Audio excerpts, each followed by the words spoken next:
朋友们，当你们每月辛苦工作，为了未来精打细算地把钱存入银行时，可能做梦都想不到，一场巨大的金融风暴正悄然逼近，而你们存在银行里的钱，或许正面临着前所未有的风险。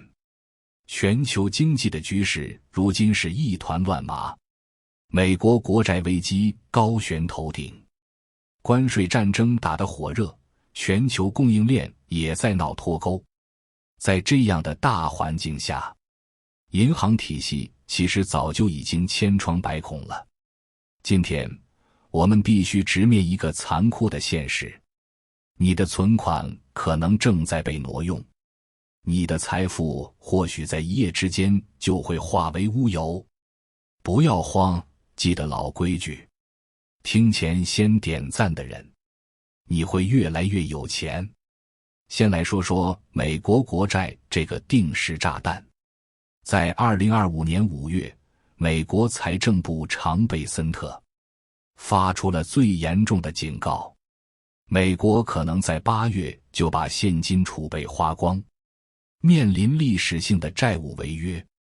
到现在，美国国债规模已经突破36万亿美元，相当于每个美国人都背了10万美元的债。而台湾这个小小的岛屿，居然把80%的外汇储备，也就是超过4600亿美元，都压在了美国国债上。根据美国财政部的统计，目前台湾地区持有美国国债规模居第11位，达2904亿美元。若以截至2025年2月底，台湾外汇存底约5775.84亿美元，用80%计算，大约是4620亿美元投资于美国国债。这是什么概念？要是美国真的违约了，台湾的外汇储备瞬间就会少掉数千亿。更可怕的是，台湾的银行体系早就被牵连进去了，像第一商业银行、彰化银行等好几家本土银行，因为欧美商业地产暴雷，已经损失了几十亿元新台币。他们在纽约、伦敦的分行，正处在全球金融海啸的最前沿，首当其冲受到冲击。你还以为银行是绝对安全，能稳稳保住你的钱的地方吗？错了。一旦美国国债崩盘，台湾银行的资产负债表马上就会失控。更糟糕的是，银行说不定会为了填补漏洞，挪用储户的存款。也就是说，你的血汗钱正在不知不觉中被悄悄转走。再看看关税战争和全球脱钩，这两件事就像两根绞索，紧紧勒住了台湾经济的脖子。2025年4月，特朗普政府对全球发起对等关税，对中国商品加值 145% 的关税，台湾企业一下子就被推到了风口浪尖，有2800家台湾企业受到冲击，营业额损失高达9200亿元新台币。半导体、机械、纺织这些台湾的支柱产业，现在是一片惨淡。美国对台加值 32% 关税，直接打击台湾出口经济。台媒估算其 GDP 恐暴跌 3.8%， 工具机出口预计下滑 25%， 上万工人面临失业。台积电等科技巨头被迫把650亿美元的产能转移到美国，这直接导致台湾产业空心化的速度加快。更要命的是，民进党当局搞的两岸脱钩政策，简直就是在切断台湾经济的生命线。2024年，台湾对大陆出口占比达到 31.7%， 顺差快有700亿美元。可现在这些订单都被东南亚国家抢走了。在全球供应链重新洗牌的大背景下，台湾中小企业的生存空间被压缩得越来越小，银行的不良贷款率也跟着一路飙升。当企业倒闭潮一波接一波涌来的时候，银行又怎么可能独善其身呢？台湾银行的房贷集中度已经快到 37.4% 的历史高位了。房地产市场因为新青安贷款政策已经出现了泡沫。2025年马上就要迎来18万户的交屋潮，银行的资金链随时都有可能断裂。现在新台币的情况也很不妙，这个曾经还算坚挺的货币，现在越来越像一张没什么价值的纸了。2025年5月，新台币对美元汇率在短短2天内暴涨 8%， 创下45年以来的新高。表面上看，好像新台币更值钱了，但实际上这背后全是危机。出口企业因为汇率问题，利润大打折扣，只能裁员来勉强维持。台湾经济60%以上靠出口支撑，机械、化工、电子这些支柱产业，每升值1元新台币，利润就要缩水 4% 到 6%。现在对美汇率已经突破30大关，如果继续涨下去，大批工厂可能面临停工危机。更糟糕的是，在美国的压力下，台湾还要被迫放弃部分产品的出口优势，这让本就艰难的企业更是雪上加霜。台湾保险公司手里的7000亿美元海外资产直接缩水，岛内市场一片哀嚎。保险业作为汇率风险的重灾区，其资产端与负债端的期限错配问题尤为突出。台湾前10大寿险公司持有海外债券规模达7000亿美元，其中约2000亿美元资产面临直接汇率风险。当美元指数跌破100关口，10年期美债收益率突破 4.5% 时，这些机构不得不通过大规模抛售美元资产止损，进一步推高新台币汇率。这种抛售升值再抛售的恶性循环，暴露出台湾金融监管体系在应对系统性风险时的制度性缺陷。更可怕的是，如果美国债务危机引发美元崩盘，新台币肯定第一个遭殃。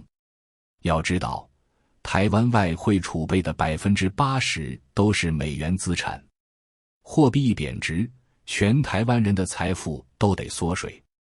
与此同时，台湾央行的货币政策也完全失控了。为了应对危机，银行只能大量抛售美元，结果市场上恐慌情绪蔓延，出现挤兑现象。而民进党当局为了讨好美国，竟然打算去买100年零息美债，这简直就是把台湾经济往火坑里推，把台湾绑在了美国这艘正在下沉的破船上。你还觉得把钱存银行就能保值吗？大错特错。当货币贬值的速度比存款利率还快的时候，你的财富就像阳光下的冰雪，正以肉眼可见的速度消失。更过分的是，银行可能还会用负利率政策，光明正大地从你手里抢钱，你的存款就这样被合法地洗劫了。在这样的危机之下，我们该怎么办呢？其实，只有合理配置资产，才能在这场风暴中尽可能地保卫我们的财富。比如说优质房产，它一直都是对抗通胀的好选择。虽然台湾的房市最近有些波动，但台中、台南等地方的优质房产潜力还是很大的。这些城市基础设施完善，产业也多，抗风险能力比较强。而且现在大陆资本也在加快布局台湾房产。未来统一的预期下，优质房产肯定会变得更加稀缺。如果打算投资房产，最好优先考虑台北、台中核心地段的现房，这样能避免期房可能烂尾的风险。同时，多关注政府政策支持的新市镇项目，像桃园航空城、台南科学园区周边，以后发展起来了，房产也会跟着增值。另外，现在银行有限贷令，趁着这个窗口期，可以跟开发商好好谈谈，说不定能拿到一些折扣。高价值基金与股票也是一个选择。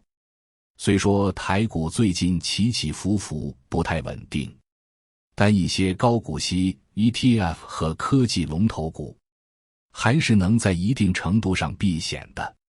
比如说有的高股息 ETF 近一年股息率能达到 4.94%， 还有一些科技行业的龙头企业，虽然受到关税等因素影响，但他们在全球产业链中占据着核心地位，发展前景还是比较好的。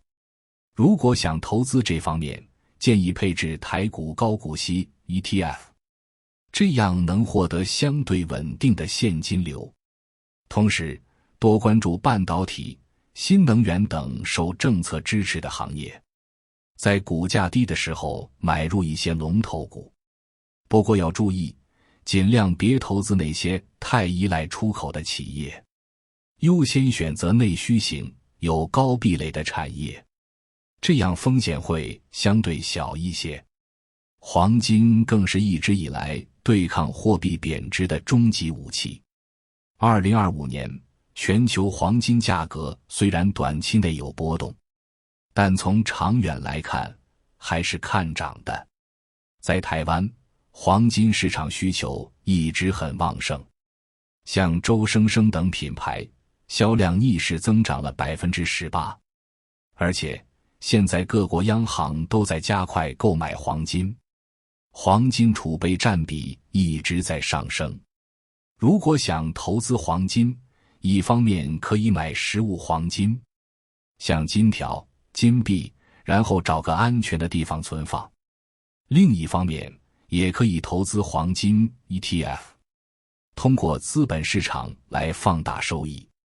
平时多关注国际金价的走势，利用价格波动，在低价的时候买入，高价的时候卖出。台湾的朋友们，危机可不会等你准备好了才来，现在就是行动的最佳时机。赶紧检查一下自己的银行账户，看看存款有没有被冻结，有没有不明不白的转账，然后把资金分批转到不同的银行，别把所有鸡蛋放在一个篮子里，分散一下风险。接着把至少 50% 的资金投入到房产、基金、黄金这些资产里，同时一定要密切关注美国债务谈判、台湾货币政策这些方面的变化。政策一变，可能我们的财富也会跟着受影响。记住，这不是在吓唬大家，而是关系到我们每个人财富生死存亡的大事。要是你还在犹豫，还不当回事，你的血汗钱可能真的就会在睡梦中消失得无影无踪。别让自己辛苦打拼赚来的钱成为金融寡头们的牺牲品。从现在开始，马上行动起来，把财富转移到安全的资产上。在这场财富保卫战中，只有提前做好准备，合理规划资产的人才能在危机中幸存下来。持续学习金融知识，时刻保持警惕，这才是守护财富的关键。最后再提醒一下，本文只是给大家一些思路和建议，不构成投资建议，每个人的风险承受能力不一样。大家一定要根据自己的实际情况来做决策。最后的最后，祝您发财。